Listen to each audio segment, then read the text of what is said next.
Tere kõigile kuulajatele! Spordimuuseumi podcast pealkirjaga Rüütli 15 on tagasi ja täna räägime sellest, kuidas muuseumid ja siis eriti Eesti Spordi- ja Olümpiamuuseum siis Eestis ja kogu maailmas kehtivas olukorras toimetavad, mida huvitavat on meil ja võib-olla teistel pakkuda ja mida veel oodata võiks. Minuga koos on virtuaalsel teel ühenduse saanud muuseumi turundusspetsialist Katri Külaots. Tere! Ja muuseumi arendusspetsialist Urmet Paloveer. Tervist minu poolt! Kõigepealt siis võib-olla olukorrast endast, et vastavalt siis Vabariigi Valitsuse kriisikomisjoni otsusele on muuseumid Eestis alates 13. märtsist suletud esialgu kuni 1. maini ja meie siis selle teadmisega opereerima asusime, et muuseumid on külastajatele suletud. Ja vaatasime üle enda tööprotsessid kõik ja jõudsime arusaamale, et vähemalt esialgu on meil täna võimalik kõikidel muuseumi töötajatel ajutiselt ka kodus töötada. Ja seda me oleme ka soovitanud ja märkimisväärne enamus on siis seda ka kuulda võtnud. Ja tegutseme virtuaalsel teel, kasutame ja katsetame erinevaid digitaalseid lahendusi, et omavahel olla igapäevaselt või võimalikult tihedalt kontaktis, mitte üksteise nägusid ja häält ära unustada ja ühtlasi siis leida lahendusi küsimustele, et kuidas tagada see, et spordimuuseum suudaks oma põhikirjalisi eesmärke ellu viia siis sellises olukorras, kus me tegelikult igapäevaselt oma haridustegevust ja muid tegevusi, näiteks kogumist ju aktiivselt teha ei saa. Kuidas siis see töö muuseumis välja näeb?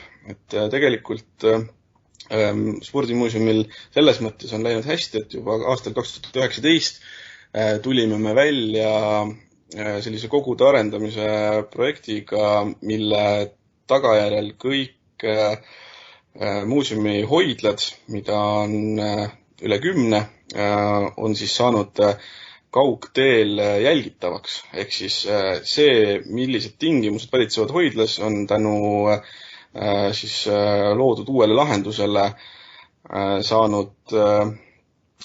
saanud siis meile teatavaks ka väljaspool maja olles ja peavarahoidja omab pidevat ülevaadet sellest, millises seisus on Eesti spordi siis kõige tähtsamad autasud ja esemed. Ja selle üle on väga hea meel, sest et see tähendab, et selleks, et tagada esemete säilimine, ei pea meil vähemalt selle perioodi jooksul inimesi spetsiaalselt majas selleks olema. Loomulikult meil jäid tegelikult pausile väga paljud erinevad projektid, eelkõige kogu näituste plaan, mida täna ei ole mõtet ellu viia või millega ei ole mõtet välja tulla. Näiteks sinna märtsi keskpaigas just pidime avama oma keldris uue siis sellise kuraatori näituse relvade teemal ja relvade ja spordi teemal, et selline huvitav ja kindlasti paljudele põnevust pakkuv näitus saab siis avatud siis, kui spordimuuseumile lahti on. Ja tegelikult loomulikult on ju ära jäänud kogu meie haridustegevus laias lastus, et nii koolide ja lasteaedade külastamine, mida me tegelikult väga tihedalt oleme teinud, kui ka majas sees toimuvad erinevad siis sündmused, ekskursioonid, haridusprogrammid ja kõik muu. Küll aga oleme püüdnud järjest rohkem siis leida võimalusi levitada seda spordipisikut ja anda seda head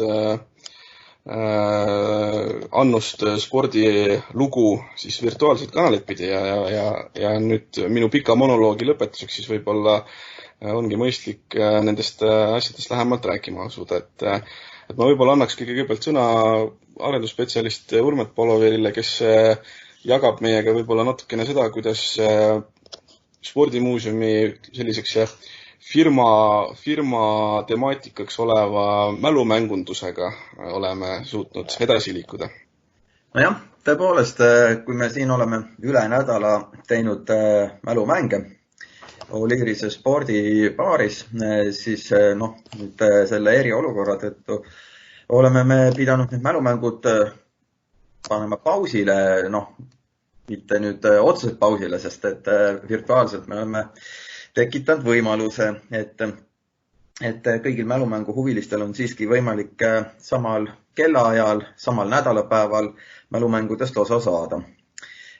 Meie muuseumi Facebooki keskkonnas siis oleme iga neljapäev õhtul kell 7 neid mälumänge korraldamas nii-öelda live-ülekandena, et kõigil on võimalik siis seal kaasa lüüa. Ja mõnes mõttes me isegi oleme muutunud selles mõttes tublimaks kui võib-olla tavaelus, sest et siis me tegime üle nädala neid, et praegu siis teeme iga nädal. Ja põhimõtteliselt on see siis selline, et me saame teha nii, et inimesed peavad muidugi tulema õigel ajal kohale, et seda ei saa, et tagantjärgi mängida või Kas kohale tulema, mis see siis? Facebooki kohale tulema, selles mõttes, et tegema siiski oma arvuti lahti ja virtuaalselt ikkagi meiega liituma. Aga samas on meil ka teist tüüpi selline mälumäng või mitte mälumäng, vaid viktoriin, kus on võimalik täiesti suvalisel ajal võtta ette ja ära mängida. Et need on sellised lihtsamad viktoriini tüüpi mängud. Me kodulehele oleme need ka üles pannud. Et need on tõesti nagu 24/7 kättesaadavad, et need on nagu muuseumikülastus. Et kui me muuseum on ka lahti, et tule millal tahad, tavaajal, mitte siis praegu selles eriolukorras. Et tule millal tahad, siis see mälumäng, mida ainult neljapäeviti saab, et siis see on nagu üritus. Et nagu me muuseumis ka tavaelus teeme üritusi, et tuleb õigel ajal kohale tulla, siis saab sellest osa. Siis on ka võimalik muuseumikülastus ju suvalisel ajal. Tuled kohale, millal muuseum on lahti, et siis see viktoriini tüüpi mälumäng ongi selline tule millal tahate stiilis. Ja nii on, et kui sa nüüd sellest virtuaalsest muuseumikülastusest natukene rääkisid juba, siis tegelikkuses tänasel päeval küll alles lapsekingades pisut, aga siiski on ju väga paljud Eesti muuseumites asuvad esemed olemas muuseumide infosüsteemis muis.ee, kus tegelikult on inimestel võimalik minna ja tutvuda esemetega. Loodetavasti tulevikus see võimalus muutub veelgi kasutajasõbralikumaks ja siis ongi meie kogud kõigile palju kättesaadavamad kui täna. Küsiks võib-olla turunduspoole pealt, kuidas üks muuseum oma turundust muudab olukorras, kus muuseumid füüsilisel kujul justkui ajutiselt ei eksisteeri?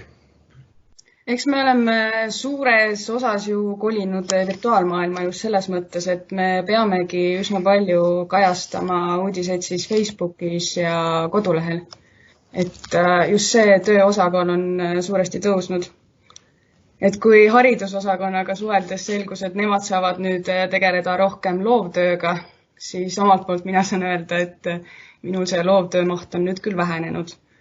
Et rohkem on tööd just selle Facebooki ja kodulehega. Kas üldse meie, ütleme siis, tegevuse virtuaalne külg ja asjade kättesaadavamaks tegemine, et kas siin on sul ka mingisuguseid uudiseid ja arenguid jagada? Eks me ju mõtlesime, et kuidas eriolukorras just näiteks õpetajaid ja üldse lapsevanemaid aidata ja tulime välja omalt poolt mitmete projektidega. Näiteks me korraldasime siin esseekonkursi, kuhu siis ootame sporditeemalisi esseesid. Need ei pea olema esseed just traditsioonilises mõttes, vaid võivad olla ka videod.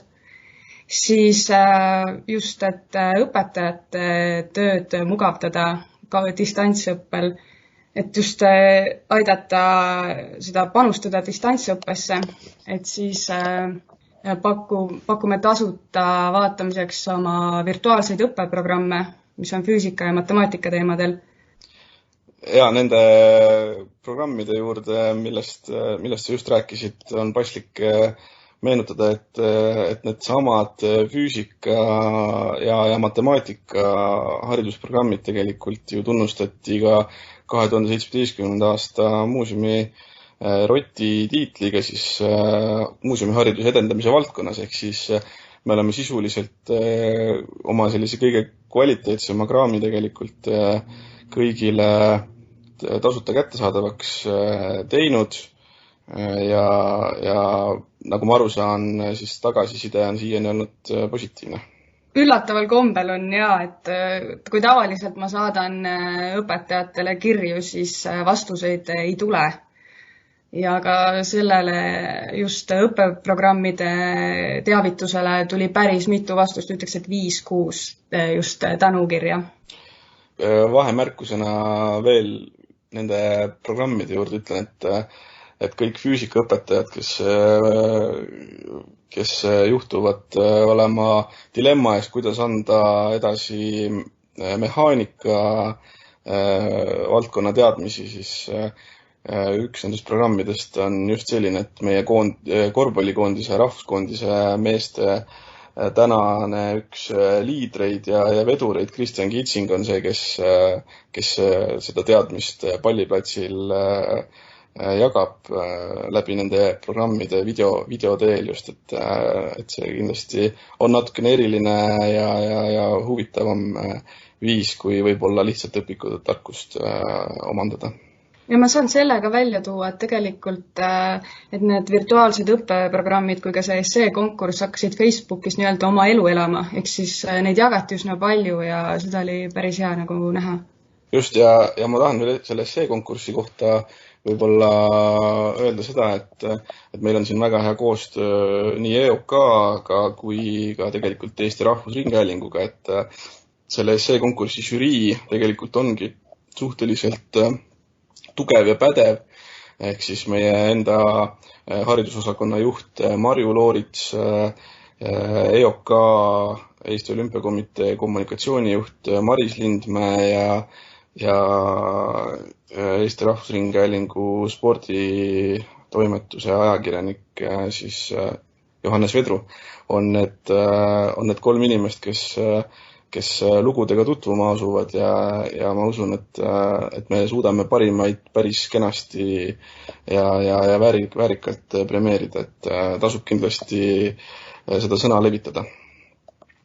Aga kui me nüüd edasi liigume, siis tegelikult see, et te meid täna üldse siin kuulete ja saate meie tegemistele pisut võib-olla kaasa elada, on samuti tegelikult eriolukorraga ju seotud, et tegelikult muuseumi aastaplaan nägi ette aasta teises pooles pigem siis podcastide või taskuhäälingute temaatika siis kasutuse katsetamise, aga arvestades olukorda, kus tõenäoliselt nii mõnelgi spordisõbral on täna rohkem vaba aega kui kunagi varem ja kui kunagi tulevikus ka tulemas on, siis püüdsime leida neid võimalusi ja siin Spordimuuseumi projektijuht Ingris Suvi on siis nende podcastide siis väljatöötaja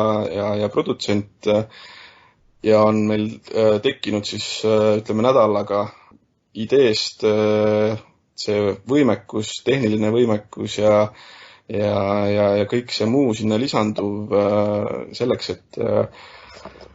et maailmale neid vestlussaateid pakkuda ja küll täna räägime pisut rohkem sellest eriolukorrast, aga tõenäoliselt tulevikus järjest rohkem ikkagi inimesi huvitavatel ajaloolistel teemadel ja ma soovitan siinkohal kutsun üles inimesi ka ise kaasa rääkima, et meil on teil on siis täna võimalus esitada Eesti absoluutselt tippu kuuluvatele spordiajaloolastele nii küsimusi kui anda, visata ette siis justkui konte, mida närida, et podcast@spordimuuseum.ee võiks olla see email, kuhu neid küsimusi on võimalik saata ja kindlasti meie Facebooki postkasti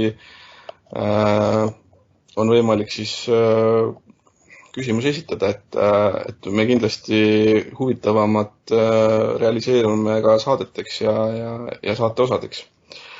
Mis puudutab seda, kuhu muuseum üldisemalt teel on, siis tegelikult selle aasta sügisel on meil täitumas loodetavasti meie suur unistus uuest püsiekspositsioonist, et kui tänane püsiekspositsioon pärineb aastast 2004 ja on igakülgselt ajahambale siis pureda saanud, siis tegelikult 2020 ja oktoobrikuu või novembrikuu võiks olla see, kui me saame kogu spordimuuseumi tegelikult uuesti käima tõmmata ja see ei puuduta ainult näitust kui sellist, millega me praegu väga suur osa muuseumist igapäevaselt väga tublisti töötab, vaid see puudutab ka kõike sinna juurde käivat, et meil on plaanis laiendada muuseumi poodi kordades võrreldes tänasega. Meil on plaanis vaadata ümber ja arendada oma muuseumi haridustegevust, haridusprogramme, see väljatöötamine tegelikult ka nendes aspektides täna käib väga jõuliselt ja tegelikult see oleks käinud jõuliselt nii ja võib-olla isegi tänu sellele, et igapäevane siis aktiivne teenuste pakkumine on vähenenud, siis on meil seda võimekust isegi võib-olla rohkem kui varem. Aga nüüd veel selline küsimus, et kui me spordimuuseumist endast ei räägi, vaid vaatame korra laiemalt muuseumi maastikule nii Eestis kui maailmas, siis millised tähelepanekud teil siin kuulajatele võiks olla? No kindlasti see, et lisaks meile siis oma taskuhäälinguga on välja tulnud või tulemas veel nii mõnedki teised Eesti muuseumid, nii et tundub, et see on teema, mis on nii paljude poolt üles korjatud siis või korjatamas. Ja loodame, et kuulajaid jätkub, aga lootes sellele, et muuseumid tänu oma ekspertiisile suudavad väga kvaliteetset sisu toota, siis ma arvan, et tarbija ju sellest ainult võidab ja minul isiklikult on küll selle üle väga hea meel, et neid taskuhäälinguid järjest rohkem tekib. Tegelikult on täitsa tore see, et nii Eestis kui ka mujal maailmas väga paljud tuntud muuseumid teevad virtuaalseid tuure, et sa saad otse kodust tegelikult käia väga lahedates ja põnevates muuseumites, et mulle see väga meeldib. Jaa, ehk siis siit ka üleskutse, et kui päriselt reisida ei saa, siis võtke kätte ja reisige iga päev kas perega või üksi mõnda maailma paika ja tutvuge virtuaalselt nende muuseumidega. Aga ma arvan, et see on mõistlik koht, kus jutulõng tänaseks siis kokku kerida ja veel kord üleskutse, kellel on siis spordiga seotud ja spordiajalooga seotud küsimusi või teemasid õhku visata, siis nii meie Facebooki postkast kui ka meiliaadress podcast@spordimuuseum.ee lahkelt olete oodatud ja juba järgmise korrani. Aitäh kuulamast! Olge terved ja püsige kodus! Ja kui välja lähete, siis hoidke enam-vähem sellist distantsi, nagu on kõrgushüppe maailmarekord, mis on 2.45, kui ma ei eksi. Nii et see on päris hea vahemaa. Kohtumiseni mõnes teises saates.